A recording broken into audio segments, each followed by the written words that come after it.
Welcome to another Founder Wisdom Pod with Trond Kittelsen. He is in Norway. I am in Mexico, and he's a serial co-founder, just like I am. Founder and CEO at SevenSix Tennis, and also co-founder at Sport AI since 2 months. So we're gonna talk about that one and stock his startup and see what it's about. So this podcast is brought to you by podfire.com. If you want to start your own, if you want to scale your podcast or monetize your podcast, I can help you with that. Go to podfire.com. Nice to talk to you, Trond. Tell me a bit more about yourself and what you're up nice to to meet you, nowadays. Charles. Thank you for having me. So I'm based in Norway, based in a few cities, Oslo and Stavanger, West Coast. I am a sports fanatic, specifically tennis. I've been playing tennis all my life. Now I have tennis kids. I watch a lot of tennis. I breathe tennis. I have 2 kids, a dog, and a wife, and I'm an active guy doing hikes and skis and stuff. Apart from playing tennis 3-4 times a week and tournaments, and so I'm all about the sports. And that led you to the entrepreneurship world. Tell me about your startups, what they're about, who you target, and how you make money. Yeah, so SevenSix is started by a serendipity meeting I was on the way to French Open in 2016. On the plane down from Oslo was a tennis professor just beside me. He's called Øyvind Sørvold. He's the coach of Casper Ruud, the Norwegian is number 10 in the world now. He's also working at the Norwegian Tennis Federation with kids and all layers of tennis players and coaches. And so, he brought me ringside to French Open, and we talked about tennis the whole weekend. He was working with Muguruza at the time, who won that year for the women's side. And we said to each other after that, this meeting, it can't just be for fun. I will see what I can create by, using my network and my genes and DNA in entrepreneurship to build something to help tennis improve at large. So that's when it started. The idea started. I was working at a corporate company at the time called Telenor. It's a mobile provider, global, and we spent like 8 months in conceptualizing and learning about the industry and talking to people.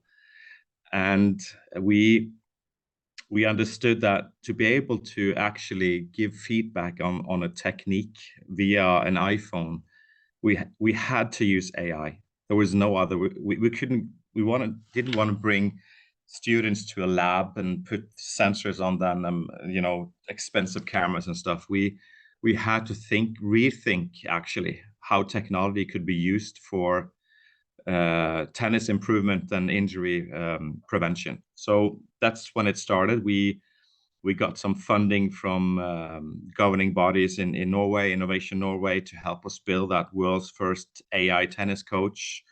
And during COVID, actually, we had that grant, and we started building. We had set up the team, and we started building neural networks to that replicates human movement. We taught it tennis-specific stroke types. We set score on the forehands and backhands. We looked at all the great ones. And together with coaches, we found like gold standards for a forehand. It had to be modern. You couldn't replicate Nadal's forehand, for example, because it's too specific and it can create some injuries. So we spent a lot of time on that. And we had the technological breakthrough in September 2020. We actually could do what we tried to do, and we launched the first version of the app in January 2021. Very interesting. The AI part, tell me like physically what it's about, and if it's in action, if it's deployed. Yeah, the AI capabilities, and it's like 8 different components into that. The base of it, of course, you need that infrastructure to be able to process video. So we use AVS for cloud computing, but we also do parts of the processing on the phone itself. It's called edge processing. So you have to have the infrastructure right, and then you can start building on neural networks, series of algorithms that is replicating a human movement in action. So, tennis is hard to, when you capture a film or a video clip, the player is moving. Some players are a lot bigger than others, but the AI capabilities of our neural networks makes it possible to have a good foundation in terms of analyzing tennis technique. So that's the two layers. And then you have to put logic into that. You see on LinkedIn, you see all these post estimation libraries and stickmans, but there's not any value if you don't put logic into that. So, we needed to compare like the amateur player versus the pro player and find where are the differences. So we focused on, we talked to biometrical professors and learned the human movement and in regards also tennis. And we found that the universal, you could argue that, tennis swings are different, but technique is different. Yes, but there's a few factors that is universal, and that is the kinetic chain, meaning the energy transfer from the ground up, from the legs to the hips, to the shoulders, to the wrist. This is universal, and all the pros have a kinetic chain that is efficient, even though their technique is different. So we needed to do, go into the brains of the best coaches out there and, make algorithms out of that knowledge. So when you see a post estimation stickman, we added the layer of a pro up on top of that.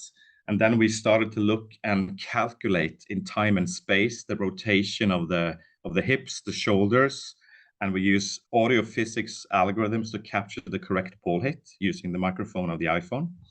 So then we have some even more components to build this. And then we started building a matrix that says if the lowest score is in your sequence and hip rotation, then the feedback that we give is based on that. So there's a text feedback together with some visual swing curve there. Also, other AI components is object detection, for example, racket and ball. Action recognition is helping us to crop the video, so take away all the noise, take away all the downtime between sessions, and just focus on these swings. That is another component. And of course, the domain expertise is key. You need to know the material you're working in. So we have spent a lot of time on that aspect. And when we launched this in 2021, we were kind of embarrassed. Can we charge this? Can we charge anything for this? We didn't have all the stroke types. It took 30 seconds to analyze one swing and stuff. But we improved. Now you can process your video in 3 seconds instead, and that is a major one. And it started spreading around the world. So we spent our efforts on Instagram ads. And now we're downloaded in every corner of the world in 12,000 cities. Tell me about the economics of the apps. How do you make money off those? Yeah. So this is a business to consumer app most. So we sell it on iOS App Store. It gives us global distribution. We charge, the business model is that we charge $9 a month or $100 a year. We focus on the yearly subscription to get the ARR and MRR right. So that is how SevenSix is earning money today. Yeah. And how many clients do you have? And what about sports AI? All right. So clients, we have 75,000 downloads. So 30% of these are coaches and clubs and academies. The rest are players. So So tennis, the tennis market is huge. You know, there are like 90 million players who is connected to clubs and academies and federations. But there are a lot of players who are not connected to that, still playing tennis. So you can estimate a 400 million people playing tennis. It's the world's biggest individual sport. So the market is enormous. And how could we, so we asked ourselves last year, how could we, you know, get even more impact and scale the technology? Because now we prove that technology, it works, it's actually possible to do this. How can we scale that to other sports businesses in the world? And the answer is a new venture, it's a new company that we established called Sport AI, where we sell AI as a service, basically. So we are now currently 12 people building and making code and making, you know, a console where sports businesses can download APIs for technical analysis, tactical analysis, racket recommendations, you know, a lot of APIs that you can download. So verticals we're working on is like sports brands, it's broadcasters and coaching facilities. These are the customers we are targeting, and we are just setting up pilot projects now. As we go along building technology, we have had a great lot of meetings, and people wanna buy this. So we are working our asses off to deliver. It's really interesting. I'm looking at Felix Auger's serve at Wimbledon. It's quite fascinating. People must be pretty addicted to the app. Do you have competitors running by your side, or are you mostly alone and king of your hill in that market? Well, you know, if you look at, so I've tried all these tennis apps, so both wearables, camera solutions, consoles, and VR, and a lot. There are a lot of angles to solving problems. And if you look back a few years, there was like focus on sensors, both in rackets and on the handle of rackets, on your wrist, on the strings, but most of them died out. It's hard to build a hardware company with a software component. So the hardware, after a year, it's legacy stuff. And it looked like some of the big brands just had these projects going on because they wanted to be in tech, but they didn't know what to do with the data or how to evolve the data, unfortunately. So then we started looking at some other sports. Back in 2017, you saw that some baseball apps were coming using computer vision to, capture the court and see if the ball is in or out. There was some gamification stuff going on, which is very good. And I think it's 2019, Swing Vision launched their app for line calling and the tactical elements of tennis, which was great. But we saw that there is nobody actually able to deliver something on technique analysis. So all the technique analysis is from coaches that are, assessing videos in 240 frames per second. They're putting people and players into labs and stuff to get data on the technique. So we found this void that there wasn't technology to actually solve that in a scalable way. So that became our like DNA. We want to help the technical parts of tennis. What are your top goals this year as the CEO of the company? Yeah, we are involved now in two businesses. Sport AI is taking a lot of time. So we are investors in Sport AI and co-founders there as well. For the SevenSix app, we need to develop more functionality within the app. So the tech side is solved, but we will focus on not just showing swing curves and scores and text feedback, but actually adding an augmented reality layer on you as a player, where you can see the coach on top of you, or the, let's say, the gold standard player, and then you can see frame by frame where the differences is in the whole movement of the body, not just the swing curve. That is going to be a major project for SevenSix to get that out. And for sports AI, it's a different. Yeah, we are like 2 years behind of SevenSix in building an organization, building the tech from the ground up, adding customers and raising funds. So it's that's a different journey than SevenSix. So the plate is quite full on stuff we want to do, for sure. Are you raising money? Are you in customer acquisition mode? We don't need to raise any money in SevenSix at this stage. For sports AI, we will probably do around in the summer for selected investors. We had to say no to a lot of investors when we did this in late December. So there will be focus on that as well. What challenges have you faced over the year trying to get this off the ground? Oh, a lot.